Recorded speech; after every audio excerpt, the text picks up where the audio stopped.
Right, welcome everybody to 21 Soul here at the Rope-A-Dope Room in what we call East Philadelphia.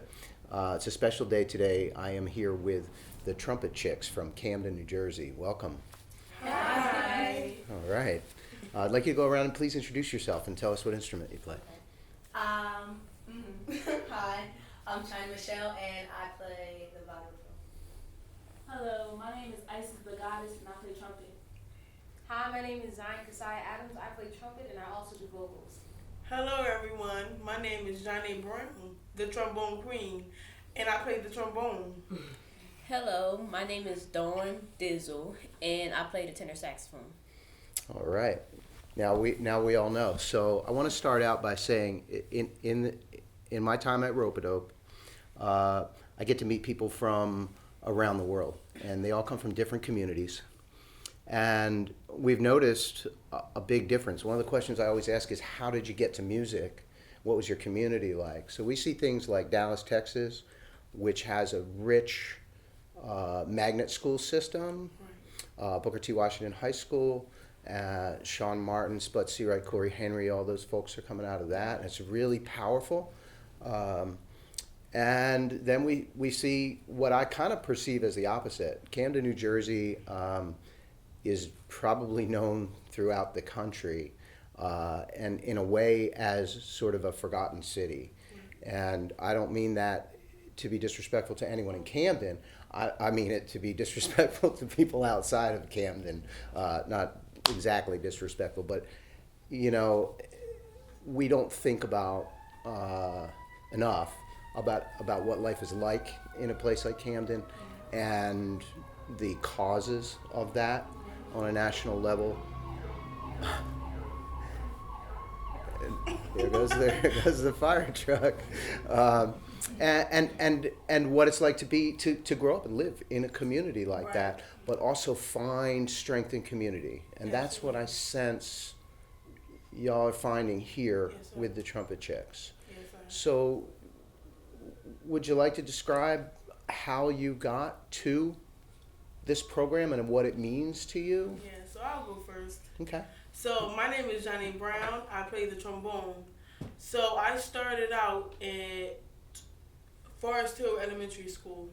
Okay. And at that time, they were taking elementary students to be in the high school band. Okay. So I started out third grade in the Camden High Marching Band. And it was all because of my band teacher, Mr. Devon. He's deceased at this moment, but it's okay. We're not going to get into that. So I started playing the Camden High Band, and being in the Camden High Band, being in that atmosphere as a young child. So I started when I was at least like 11 years old. Okay. And it was like people that was 18 and matured, going through puberty, and I'm just like this little girl, like, oh my gosh, it's just happening all around me like that.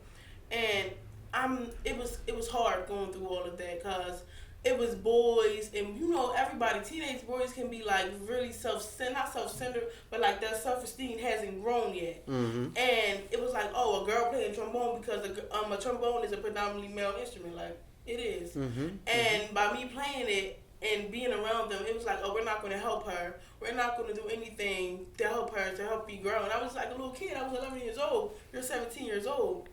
And I really didn't have a lot of help growing up with them being in them. And I got tormented as a kid because of them. They used to haze me. Wow. Yes, it was really bad. And then so Mrs. Devon, so I was in elementary, so it's time for me to go to middle school. I went to Camden Creative Arts, and that's where Mr. D teaches. So I went to the lower Mr. Nas, his name is Nasir Dickerson. Uh-huh. So I went through the Little Jazz Giants. And one day when I was going to practice, I got stopped. I got robbed by a man.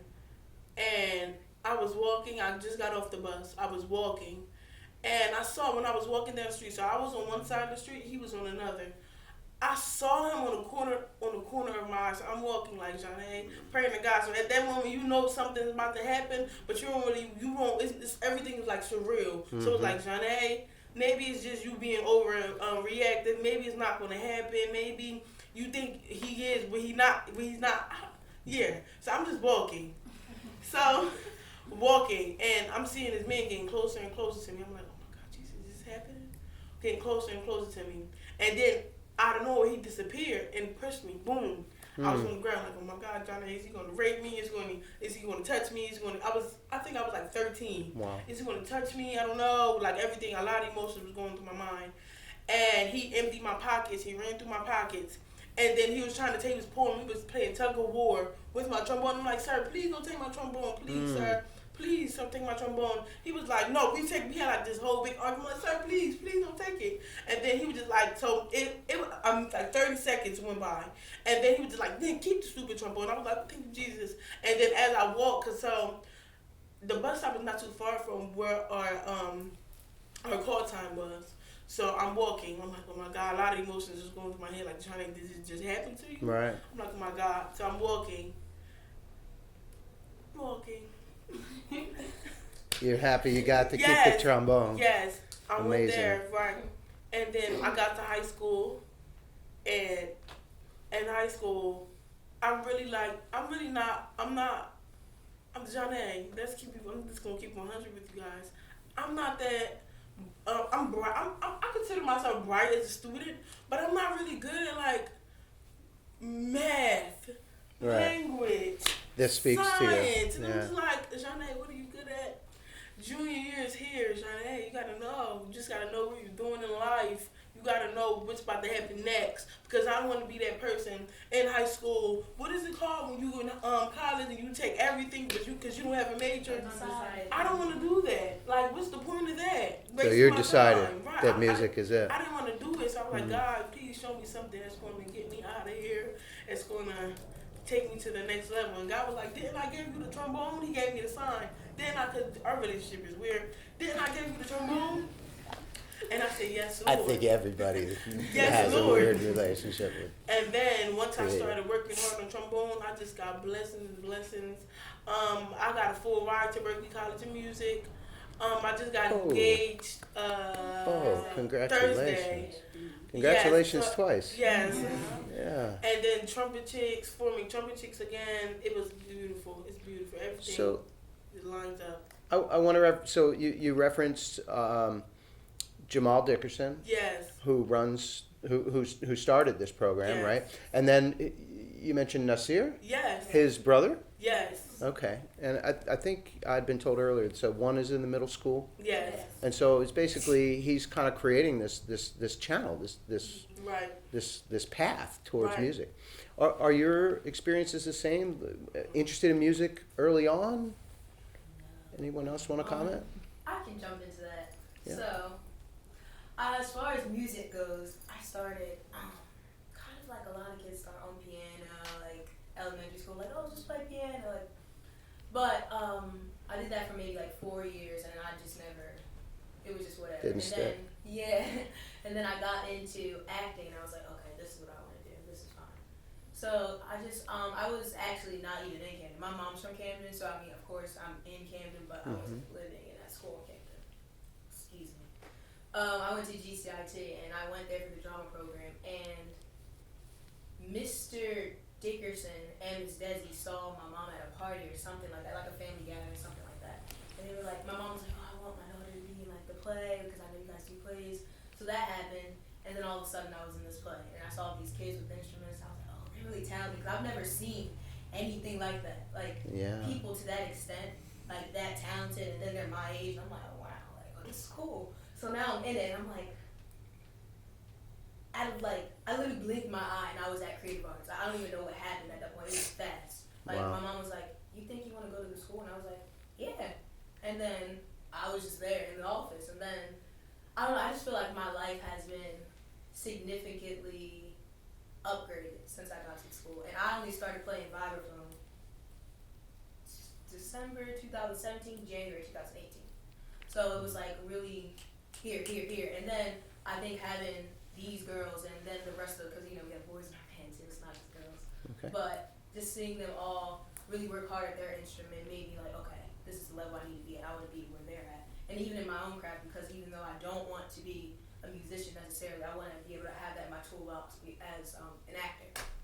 So, Wonderful. And did you all know each other before arriving at I'm the gonna school? be honest, I knew of them.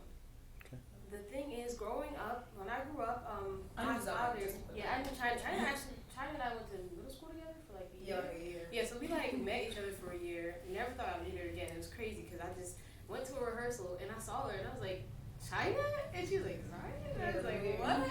You going here now? So it was crazy. But I knew of them because growing up, my father actually would hire the people from the band years ago Okay. to play at our church. So I grew up around some of the alumni. So one day, my dad was like, hey, you want to go to Creative Arts? And I was like, are you serious? You gonna let me go here? And I was like, I've been dying to go here. Wow. So I was actually blessed, and I was fortunate enough to actually meet the first generation of Trumpet Chics from a younger age. Like I met Arnetta Johnson and Charlene Blue, and Arnetta just got off the tour with Beyonce. So I Wow. was introduced to that at a younger age, which was my inspiration to play trumpet in the beginning. And then who knew, years later, I'll be right here in the second generation of Trumpet Chics. So Amazing. Amazing. Okay, so I knew Dawn and Janae since middle school. I knew Janae since elementary, and I knew Dawn since middle. And I kind of just grew up. They was like my big sisters growing up, and I trained under Dawn like for multiple occasions because I was doing backgrounds for Trumpet Chics at first. Like I was marketing their shirts, make sure. Well, I helped Zion with the shirts so we could sell our shirts and like get the gigs, make sure their media was straight. And then next thing you know, I was on stage with them. So it was like blink of the eye. Like, oh no, Isis, you're on stage. So that's how I started, and yeah, it's pretty much how it happened also fast. So you have a mentality of like each one teach one. Yeah. Big sister, little sister kind of vibe.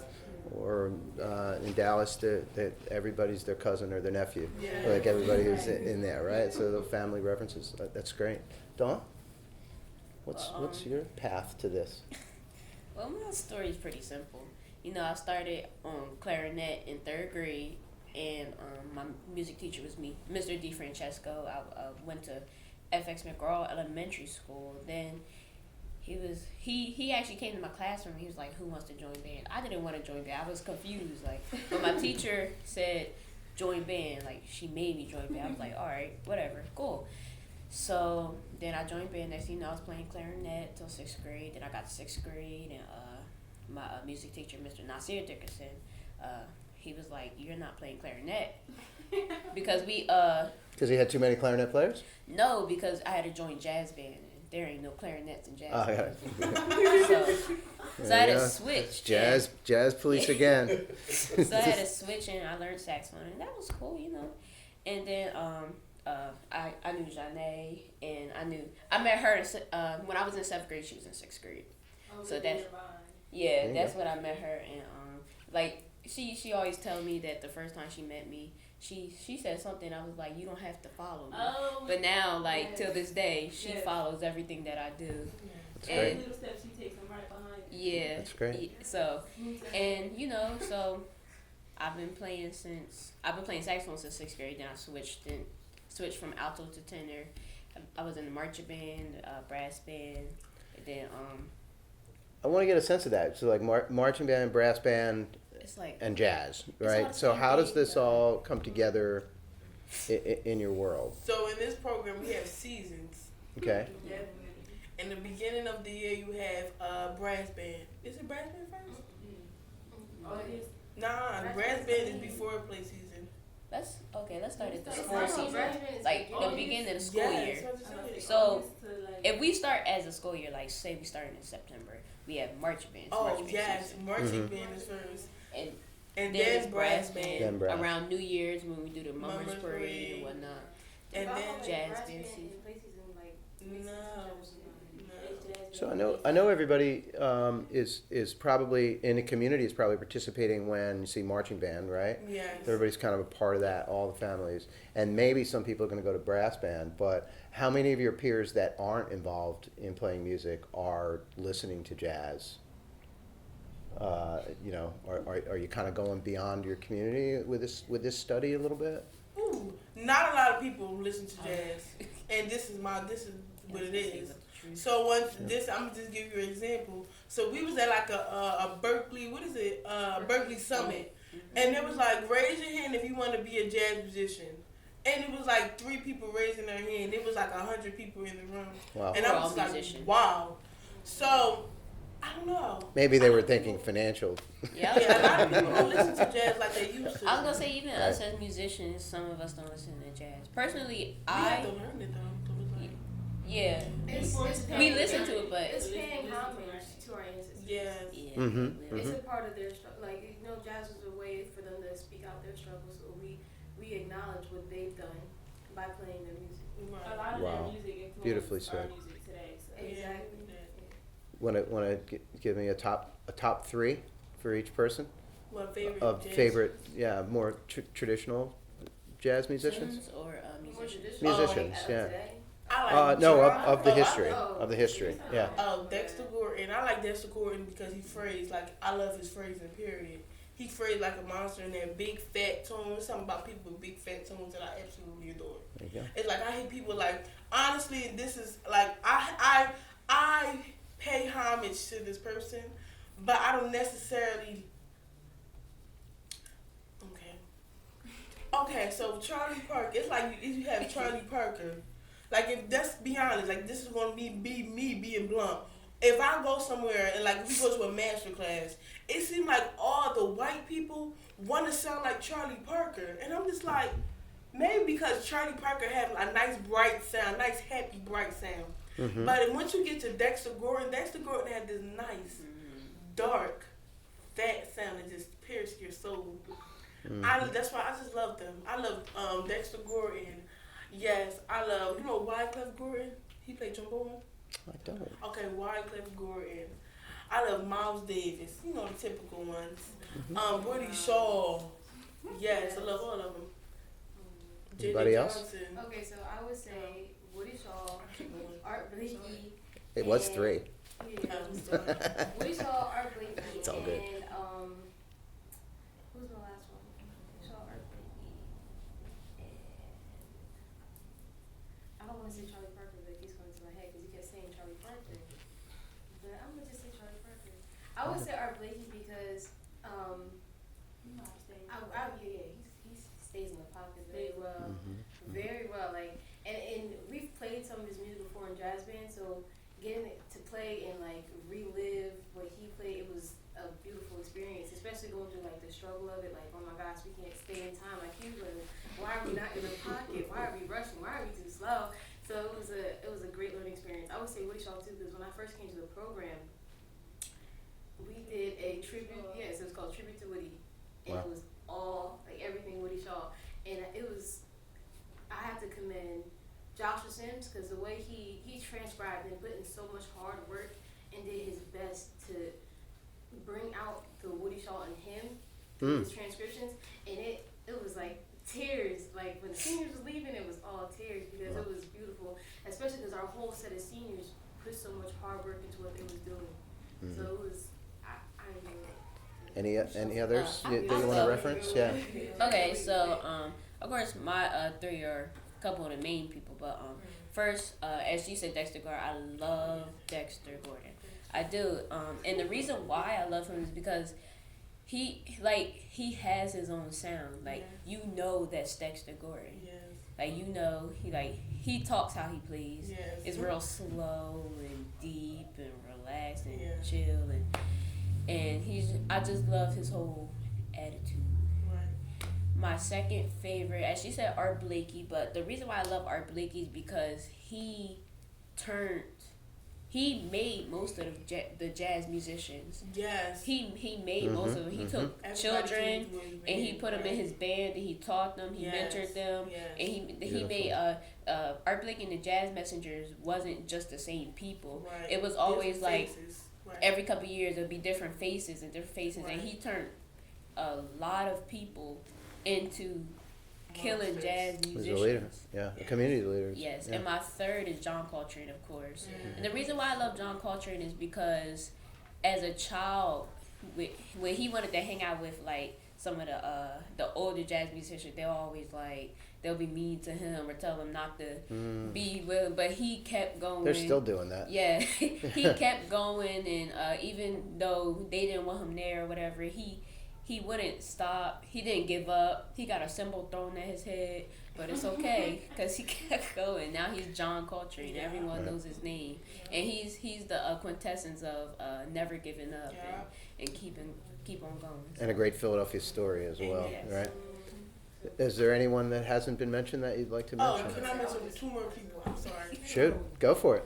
Okay, before I can't believe I forgot this person. The person that I adore, he's kind of modern though. Okay. Sorry, but trombone shorty. Uh-huh. There you go.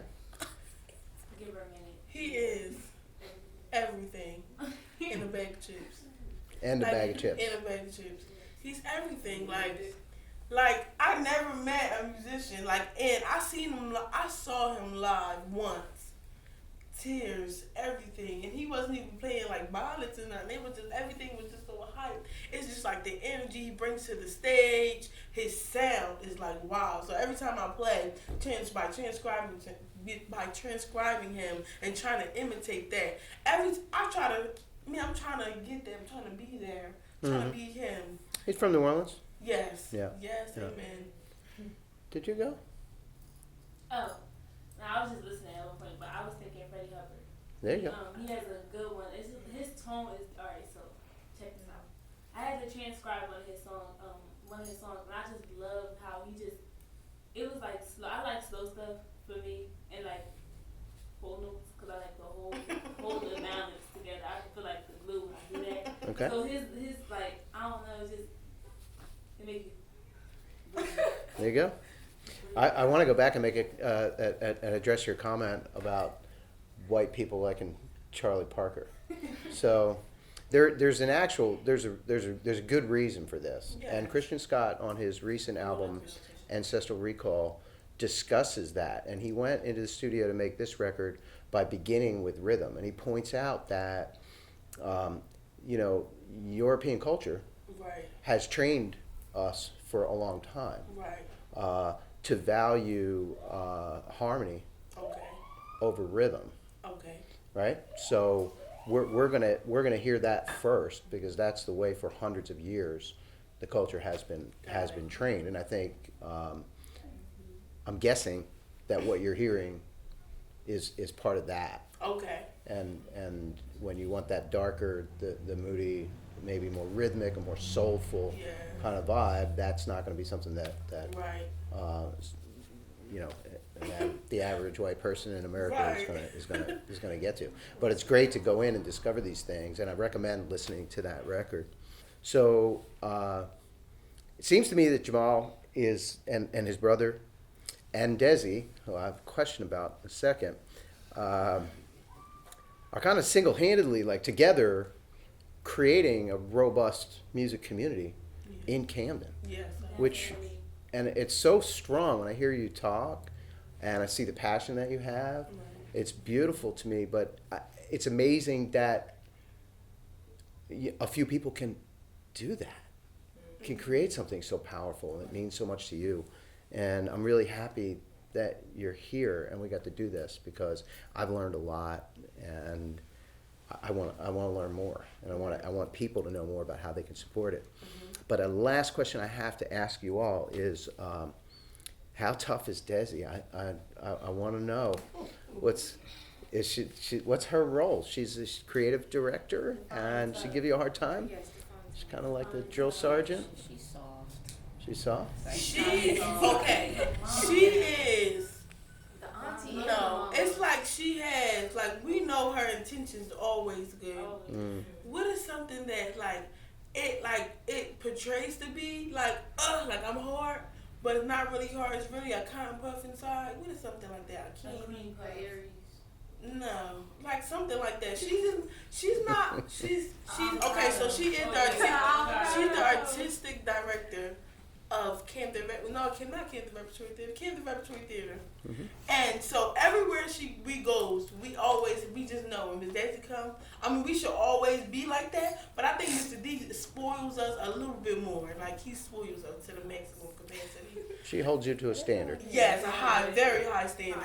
Good. Opportunities and pretzels. Yes. which is an important part of all So of we this. know when she comes through the door, You just gotta be right, or you're gonna get it. I'm correct. Yeah. Right. Yeah. And we respect that though, because if it wasn't for her, we would have came looking a mess. Yeah, it was Amen. Yes. Yes. And as we can see, Yes. that is not the case. Yes. We're not here looking a mess. Amen. All of you, thank you so much for being here. Thank It's you such so a much for pleasure. having us. All right.